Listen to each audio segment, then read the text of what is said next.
question, with psychedelics is there's a lot of them out there. And people, I think, maybe are confused. There's MDMA, there's psilocybin, there's LSD, there's ketamine, and now there's Ibogaine. And probably people are less familiar with Ibogaine, but it seems to be significantly different in its effects than many of these other psychedelics, which have a lot of benefits. So how is it different from other psychedelics mechanistically and even experientially for people? To your point, there's a wide range of psychedelics.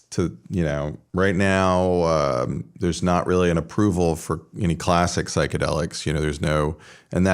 There is some interest at the level of the current administration and the Health and Human Services Secretary and all of that, as far as kind of getting that done. But as of now, there's not an approval, and so there's a lot of trials around MDMA for PTSD, psilocybin primarily for depression. People are trying LSD for generalized anxiety disorder, other things. And Ibogaine is probably the latest person to the party, or whatever to the party.